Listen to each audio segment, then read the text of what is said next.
오늘 같이 교도관 마태복음 7장 1절부터 5절 말씀 중심으로 비판하지 말라. 제목이 너무 직설적이라서 죄송합니다만은 그러나 이 말씀 가운데 또 좀 은혜 받기를 축원합니다. 아멘. 세상 사는 사람들이 할 일이 없을 경우에 무엇을 하며 지내는가 한번 조사해 보니 나라마다 조금씩 달라요. 저 몽골 사람들은 할 일이 없으면 그저 숫돌에 칼을 쓱쓱 갑니다. 왜? 싸울 것을 준비하기 위해서. 그래서 몽골 사람들은 아주 호전적인 기질을 가지고 있습니다. 지금은 그렇지 않지만 중국 사람들은 전에 시간에 나면 우통을 헐렁 벗겨 제껴놓고 옷을 까비놓고 거기에 이를 잡거나 빈들을 잡는데요. 프랑스 사람들은 그런 모이면 잡담을 잘하고 이태리 사람들은 모이면 노래 부른답니다. 그러면 대한민국 국민들은 뭐 하느냐? 모이면 끼리끼리 모여서 수군덕 떼고 이러쿵저러쿵 하고 남의 험담을 잘 한답니다. 그런 것이 교회 바깥에만 그런 줄 알았는데 교회 안에 그런 일이 더 많더라고요. 우리 교회가 그렇다는 것이 아니라 여러분 오해하지 말고 한번 들어보세요. 예를 들면 목사가 좀 젊으면 경험이 부족해서 세상 물정 모른다고 비판하고, 또 반대로 목사가 나이 좀 많으면 늙어서 시대 감각이 떨어진다. 목사가 허리 빼빼하면 참 은혜스럽지 못하다. 또 목사가 뚱뚱하면 평생 가도 금식하는 거 못 봐서 맨날 가면 대접만 받고 잘 묵기만 하더라. 또 목사님이 신방한다고 이 집 저 집 다니면 어디 그래 쏟아내는지 좀 자리 지키지. 또 목사가 또 신방하지 않고 자리 지키고 앉아있으면 신방도 잘 하지 않고 비판합니다. 설교도 마찬가지. 참 설교하기 힘이 들어요. 제가 구인들을 장교들만 있을 때는 똑같은 레벨로, 학생들은 학생들로, 제가 오랫동안에 우리 IBF라든 대학생들하고 설교했기 때문에 거기에 맞추면 쉽습니다. 적용하기가. 근데 여기 할매들부터 해가지고 청년들까지, 또 오래 믿은 우리 성도님들부터 해가지고 초신자까지 도대체 어디 맞춰야 될지 주일 낮에 설교가 너무 힘이 들어요. 그래서 좀 이 은혜 많이 받고 성장한 분들은 그저 이제 초신자들 위해서 목사님 준비했구나 하고 그저 그 은혜도 받기를 축원합니다. 그래서 목사님이 예를 들어 설교를 할 때 좀 예화를 좀 많이 섞어서 설교하고 하면 아이고 우리 목사는 너무 세상 이야기 많이 한다. 그 말 듣고 목사가 예화를 다 빼버리고 그저 성경을 그저 조목조목 그저 해석하고 그렇게 적용하고 설교하면 우리 목사 설교가 와 이게 재미가 없노. 또 목사님이 사례 많이 받으면 돈만 많이 밝히는 목사, 또 사례 적게 받으면 지주제에 딱 맞지. 이 목사님도 이래 도마에 올려놓고 요래 난도질 조례 하는데 하물며 우리 장로님들 밥이죠 뭐. 권사님들, 집사님들 그게 뭐가 집사고 잡사지부터 해가지고 시작하는데 뭐 이 구역장이 어떻고 저렇고 뭐 새로 나온 대구서 서울서 온 교인이 뭐 어떻고 저쩌고 정말로 교회가 힘이 들어요. 그래서 우리 주님께서 우리에게 비판 좀 하지 마라. 좋은 교회 되기를 축원합니다. 저는 우리 교회가 점점 좋은 교회 될 줄로 믿고 저는 기도하고 기대합니다. 할렐루야. 아마 이 예수님 동생 야고보가 예루살렘 교회에 한 30년 목회했어요. 그것도 별 수 없어. 성령 받고 은혜 받은 예루살렘 교회도 한 30년 목회해 보기네. 그 입이 이게 방정맞아 가지고 특히 말이요 오래 믿은 분들 있죠. 처음 믿은 분들 입으로 쪼아가지고 실족하는 거 너무나 많이 봤어요. 제가 한 35개월 동안에 저 5,000평 넓은 땅 농사지면서 캠프도 하고 그때 어떤 집사님 한 분이 닭을 키우다가 닭장을 폐쇄하고 60마리, 그러니까 그것도 1년 되고 60마리를 주더라고요. 어떤 거는 2년 되고 주는데 하고 요 닭들이 한데 모아놨더니 햇닭들이 막 궁지가 벌게요.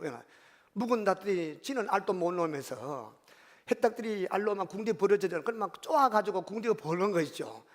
묵은 교인들이요, 햇닭 같은 교인들 좀 입으로 쫓지 말길 바랍니다.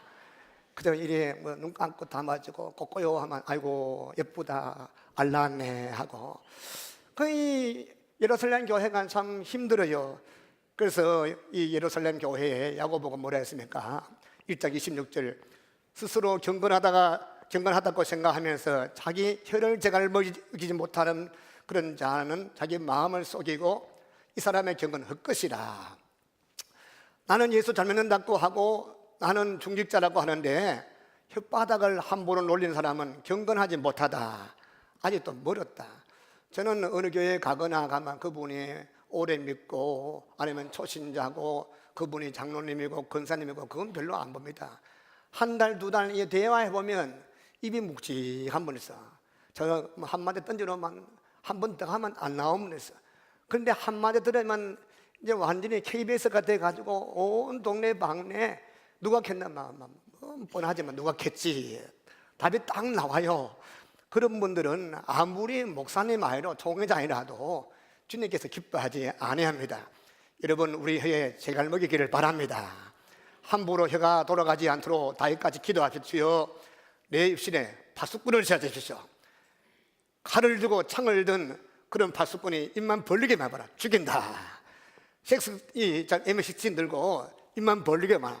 그래서 지혜로운 분들은 듣고 생각 깊이 하고 말을 자주 하는 분 지혜로운 자 되기를 축원합니다. 자, 우리 예수님께서 우리에게 분명히 비판하지 말라 말씀했어요. 그럼에도 불구하고 비판을 한다. 그러면 주님 말씀 불순종한 아담과 하와 한 가지예요. 따먹지 말아 했는데 따먹었잖아요. 비판하지 말아 하는데 비판하는 거 주의 뜻을 거역하는 그런 죄악이 될 것입니다. 그래서 오늘 말씀 통해서 도전받기를 축원합니다. 첫 번째, 우리가 하는 비판으로 인해서 우리가 비판받기 때문에 비판하지 않아야 되는 것입니다. 여러분 1절 말씀, 2절 말씀 한번 보실래요? 7장 1절 말씀, 2절 말씀을 같이 읽어볼까요? 같이 시작. 비판을 받지 아니하려거든 비판하지 말라.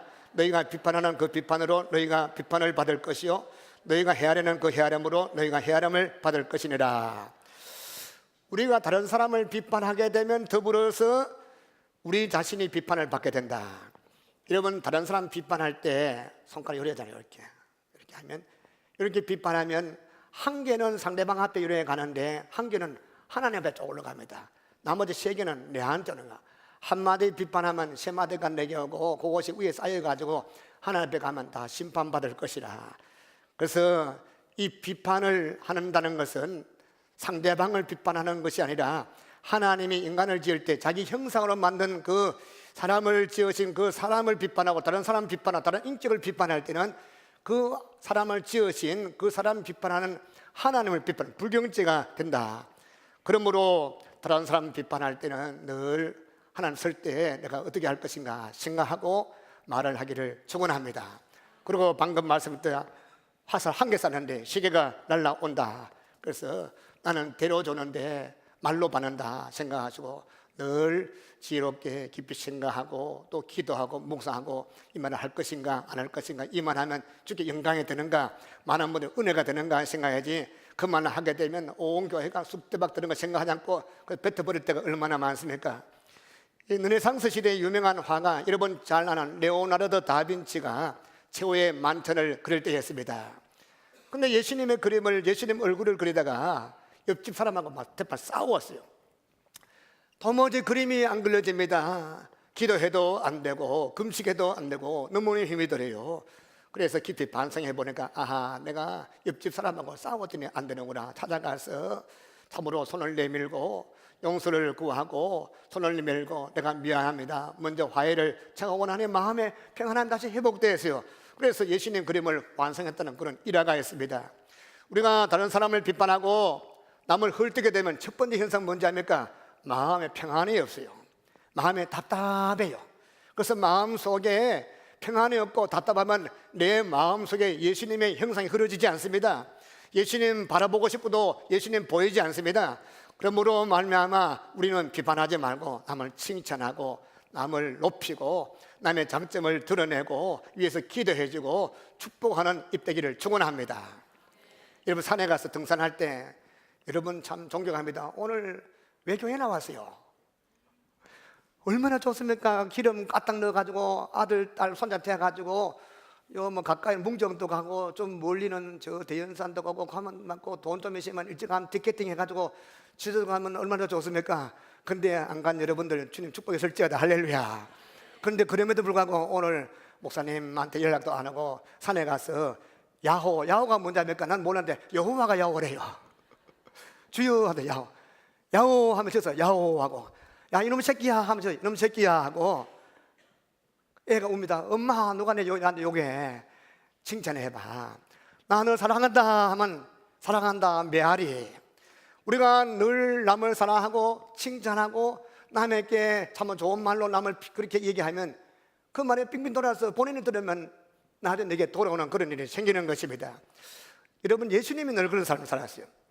예수님이 초기에 이 나다나엘을 만날 때 장면 생각해 보세요. 한 번은 빌립이 예수님 만나서 은혜 받고 메시아가 바로 이분이구나 너무너무 좋아서 와보라 메시아가 우리가 사모하던 메시아가 드디어 왔단다. 이 나다나엘은 경건한 사람이기 때문에 늘 기도합니다. 하나님 아버지 메시아를 보내주세요. 늘 그러한 나다나엘에게 빌립이 메시아가 왔다 하니까 누군데 나사렛에서 온 예수다. 그 소리 듣고 나다나엘이 뭐라 했습니까? 웃기네. 나사렛에서 무슨 선한 것이 나온단 말인가? 다시 말하면 상주에서 무슨 인재가 나온단 말인가? 상주에서 앞으로 나옵니다. 할렐루야. 근데 그 당시는 나사렛은 초원이에요. 말도 아주 이상한 어투고 말하는 것도 듣기도 싫어하고 많은 사람들이 배우지도 못하고 아주 무시당한 사람 나사렛인데 거기서 나왔다니까 그것은 무신 일꾼 나온단 말인가? 편견을 갖고 있었습니다. 그래서 그런 비판하는 마음을 가지고 예수님께 나왔는데 예수님께서 자기를 비판하고 예수님을 촌놈이라고 했는 그 나다나엘은 뭐라 했습니까? 많은 사람 보라 이스라엘 백성 중에 참 경건한 사람이로다. 그 말하니까 깜짝 놀라세요. 저 사람이 날 언제 봤는데 날 경건하다 뭐 때문에 그런 말 했는가 하니까 예수님께 뭐라 했습니까?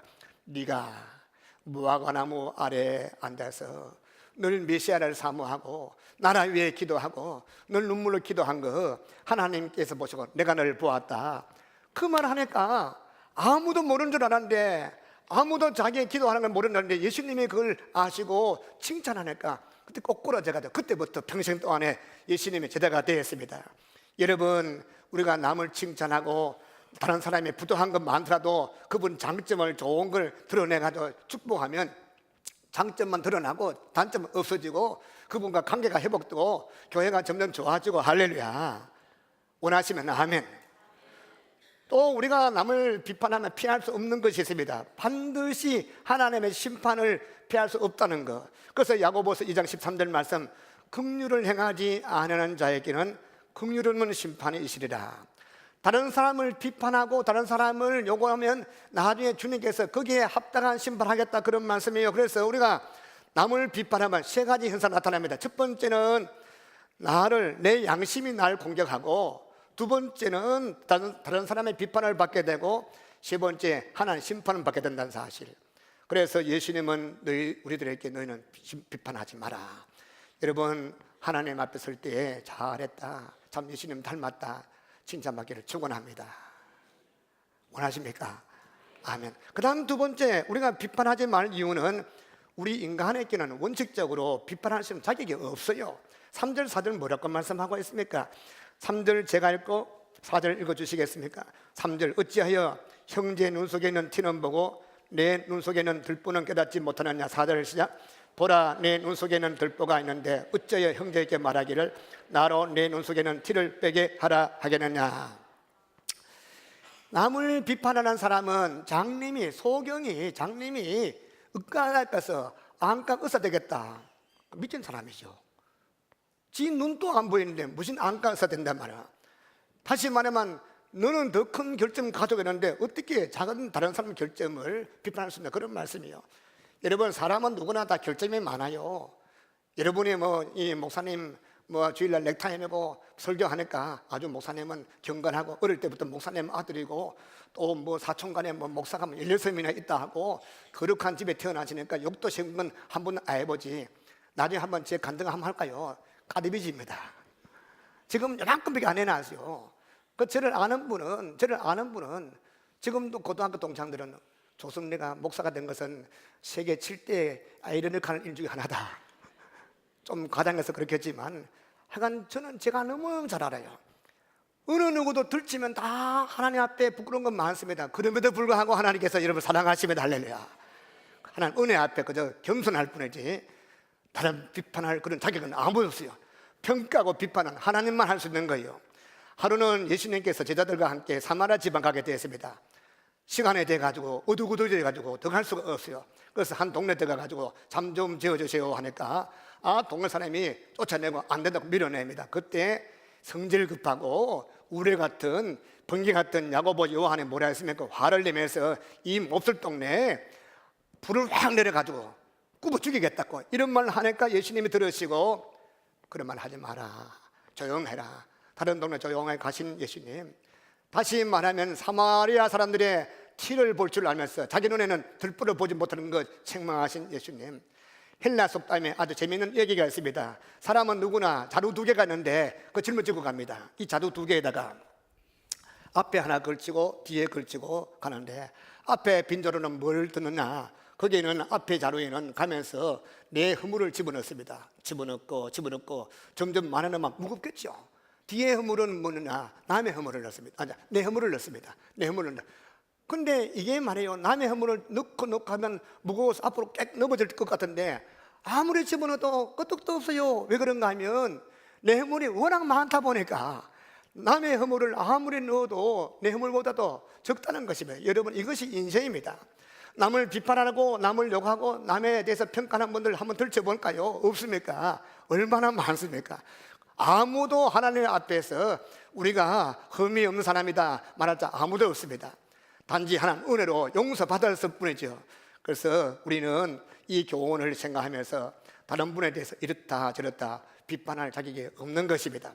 예를 들면 오늘 저녁에 이제 장로님도 뽑고 또 권사도 뽑고 집사도 뽑고 하는데 에휴 이게 뭔데 치아라치아 그런 말 하면 안 돼요. 똑같아요. 그렇지 않습니까?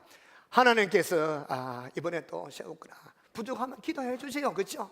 내가 아는 허물이 있으면 주여 그 허물을 용서해 주시고 주여 힘 주시고 더 좋은 거 나는 몰라도 있을 줄로 믿습니다. 축복하기를 축원합니다. 그 다음에 또 우리가 비판하면 안 되는 세 번째 이유는 비판하는 것은 외식적이고 가정스러운 행위이기 때문에 그런 것입니다. 5절 말씀 이렇게 기록하고 있습니다. 5절 한번 보세요. 5절 한번 같이 읽어볼까요? 시작. 외식하는 자여 먼저 내 눈 속에서 들보를 빼라. 그 후에야 밝히 보고 형제의 눈 속에서 티를 빼리라. 무엇을 비판한다, 남이 잘했다 뭐했다 이러쿵저러쿵 한다는 것은 가정스러운 일이요 또 외식하는 일이라. 외식이 뭔지 압니까? 외식은 밖에 돈 주고 밥 사 먹는 게 외식입니까? 그건 외식이 아니고 외식이라는 것은 영어 성경만 투 마인드, 더블 마인드. 무슨 말이냐? 마음속에 마음의 생각과 행동 다르단 말이야. 속에는 어두컴컴하고 오만 가지 죄짐에서 겉으로는 거룩하지 않은 거, 이게 외식이라는 것이에요. 더블 마인드, 이중적인 그런 마음, 인격, 그건 주님께서 가장 싫어하는 거예요. 솔직한 말로 난 죄인입니다 하면 주님 정말 좋아하십니다. 사람도 마찬가지예요. 아이고 나는 부족해요. 정말 부족해요. 나는 이런 사람 나는 못합니다. 그런 자 정말 기뻐하십니다. 나는 괜찮아. 내 아는 내만 천국 간다. 내가 장로 돼도, 내가 목사 돼도. 제가 말이요 대학 다닐 때 정말 교만했어요. 대학 다닐 때 보니까 신학과 제 친구들 가운데 김재희 손 친구들 집에도 아무도 안 믿고 고등학교 때 세례받다가 그게 올라왔는데 내가 야 친구 너는 목사 될 자격이 없어. 때려치아라 차. 그런 얘기 참 많이 했어 친구들한테. 목사는 내가 돼야지. 내 같은 건 목사 돼야지. 말도 더듬으면서 말도 잘 못하면서 얼마나 교만. 이 교만한 거 제 마음에 오만하는 게 전 자존심이 억수러집니다.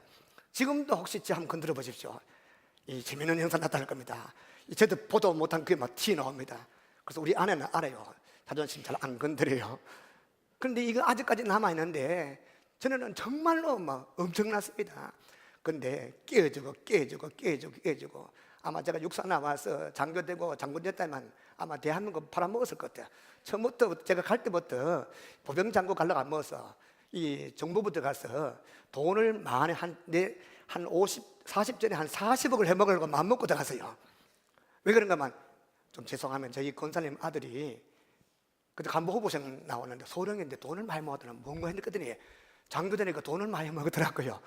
근데 그런 분은 잘 없어요. 어쩌다가 그런데 다 좋은 분인데, 근데 아마 이 자존심, 그러다가 또 나중에 회개했다 했는데 또 군목대 해가지고 군대 목사 넣었지만 이게 설교하면서 오만 가지 죄지면서 아마 저 영광 다 가렸을 거예요. 깨지고 부서지고 깨지고 부서지고. 그래도 아직까지 많이 남았습니다. 여러분, 우리 속에는 허물 많은 것 너무나 많습니다.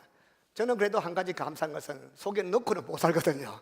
있는 거는 막 드러내놔야지. 여러분, 뭐 똑같습니다. 그러니까 서로 비판하지 말고 내가 더 허물 많다 생각하시고 겸손하기를 축원합니다. 저는 설교할 때마다 늘 주님께 미안하고 여러분에게 미안합니다. 아이고, 내가 설교하다니.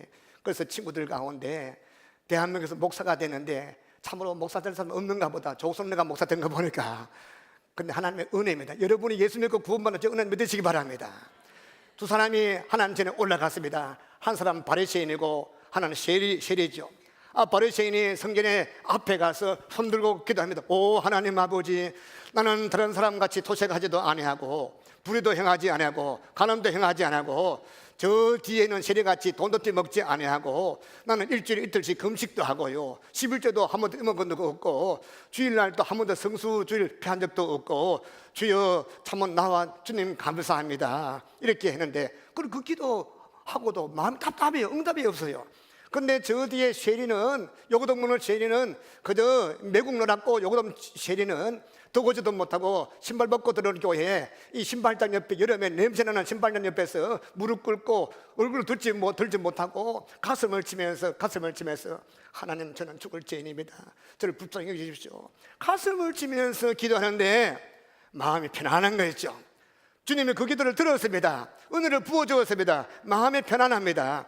하나님께서 뭐라 했습니까? 예수님 뭐라 했습니까? 그 바리새인에게 예수님 뭐라고 했습니까? 화로다 너 외식하는 자여. 하나님 앞에 솔직하기를 축원합니다. 손 내놓고 저 앞에는 죄인입니다. 나는 부족합니다. 허물 많습니다. 그럴 때 주님께서 기뻐하십니다. 왜 하나님이 다윗을 기뻐했습니까? 다윗이 처음에는 자기를 감추었지만 나중에는 가슴을 치면 통해하면 내가 죽을 죄인이라고 회개할 때, 그래서 하나님께서 내 마음에 합한 자라. 언제 한지 아십니까? 범죄하기 전에 다윗이 안 해요. 우리야 중신을 죽였고 그리고 그의 아내를 겁탈하고 한 가정을 파괴하고 그런 몹쓸죄를 짓고 가슴 치며 회개하고 주여 내가 죽을 죄인입니다. 그가 회개하는 그 제목대에서 온 신하들이 알고 온 국민이 압니다. 뒤에서 욕을 합니다. 저게 무슨 왕이고, 욕을 해도 그래도 하나님 앞에서 회개할 때 다 욕을 하고 다 조롱해도 하나님께서는 내 마음에 합한 자라. 왜? 속에 있는 것을 감추지 않고 드러낼 때 기뻐하신 하나님, 주 앞에 참으로 하나님 앞에 정직하기를 축원합니다. 그래서 다른 사람을 비판하는 것을 따지고 보면 무슨 말씀? 다 나쁜 놈이고 다 나쁜 연이고 내만이 온전한 사람이고 그건 아주 가정한 사람이에요. 왜 비판하면 안 됩니까? 비판하면 첫째, 참으로 우리 자신, 내 양심이 날 비판하고, 두 번째, 원칙적으로 비판할 자격이 없어서 그런 것입니다. 그래서 주 앞에서 비판보다도 칭찬하고 축복하기를 축원합니다. 한 가지 간략하게 마지막으로 어떻게 하면 다른 사람 비판하는 죄악에서 벗어날 수 있을까? 5절에서 그 비결을 제시하고 있습니다. 5절 다시 한번 읽어볼까요? 5절 같이 시작. 외식하는 자여, 먼저 내 눈속에서 들보를 빼어라. 그 후에야 밝히 보고 형제 눈속에서 티를 빼리라. 무슨 말씀입니까? 먼저 해야 할 일을 하라는 거. 먼저 뭘 하라고요? 다른 사람 눈에는 티 빼는 게 먼저입니까? 먼저 뭘 하는 거예요? 내 눈 속에는 들보 빼는 건 먼저죠. 다시 말하면 자기 비판에 엄격할 때, 잣대를 가지고 우리는 대개 다른 사람에게는 크게 갖다 대고 나는 적게 갖다 대고, 잣대가 꼭 갖다 대고 어떻게 보면 우리 자신을 이 객관화시켜서 너무 주관적이지 말고 그저 내 거는 덮어두고 적게 보지 말고 똑같이 보고 나도 똑같은 놈이다. 대개 목사님들이 목회하면서 일 모이면 어느 교단에 어떤 목사님이 이런 죄 짓니 저런 죄 그런 말할 때 저는 속으로 나도 그런 죄를 지을 수 있겠구나. 나도 똑같다. 저는 알아요. 주여 붙들어 주세요. 나도 또 넘어질 수가 있습니다. 잡아주세요.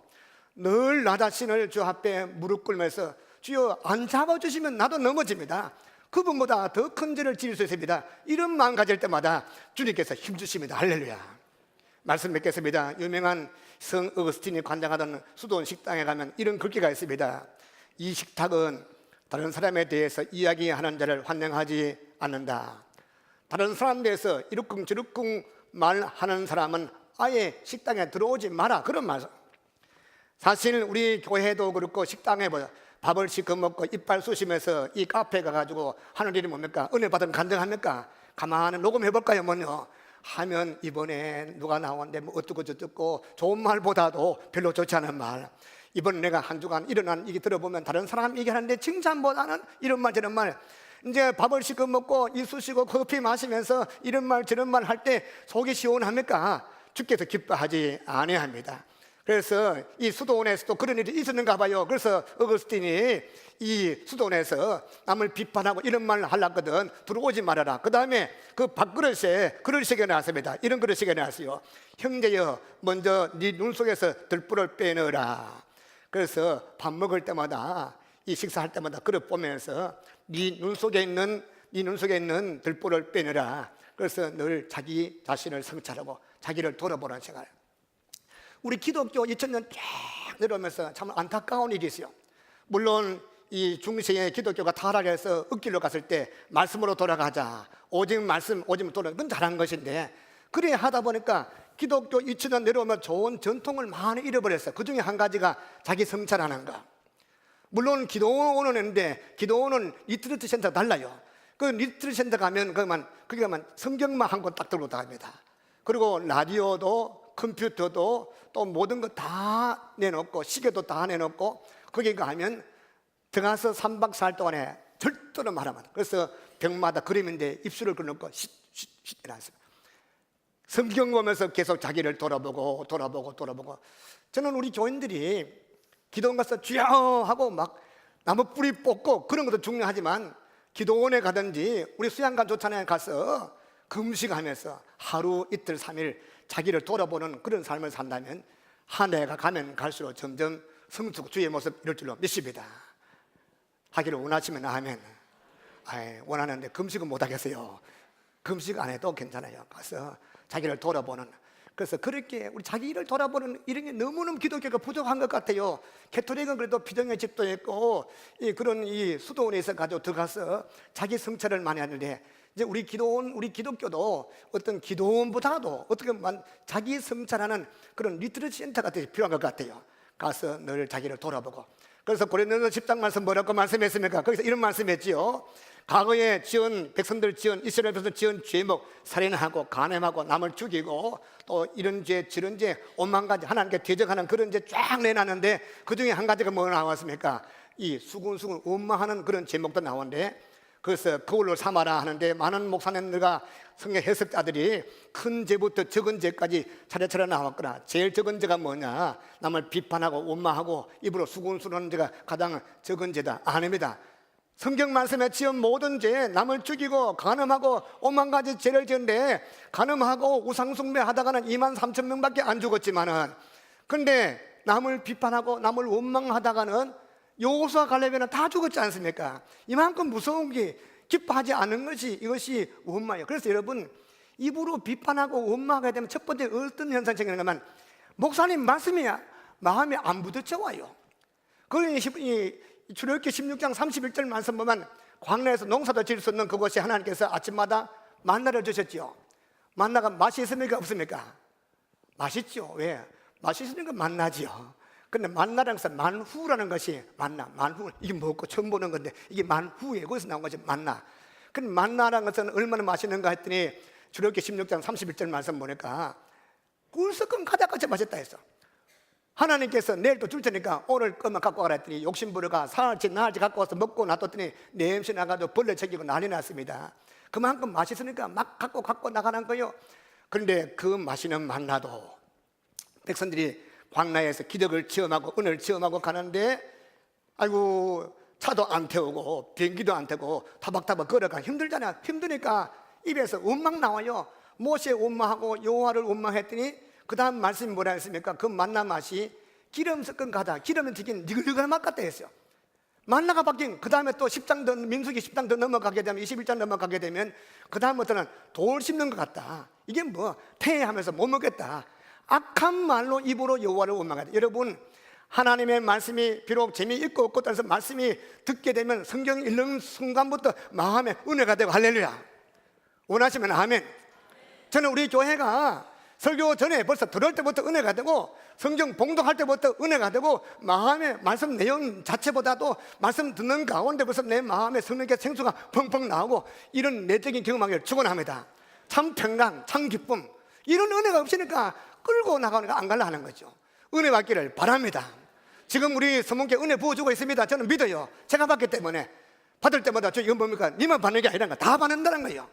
그릇만 주면 주시는 것입니다. 그런데 하나님 은혜를 부어준데 가로막힌 것이 있으면 뚫어야 되는 것입니다. 회개해야 돼요. 남을 비판하고 원망하고 이거 회개하고 나면 주께서 정결케 하시고 그 마음속에 기쁨도 평안도 허락해 주시는 것입니다. 하나님이 여러분 창조할 때 지는 2개 만들었어요. 이번에 1개예요. 뭡니까? 이유가 뭡니까? 야고보서 1장 말씀같이 듣기는 속히 하고 말하게 되다.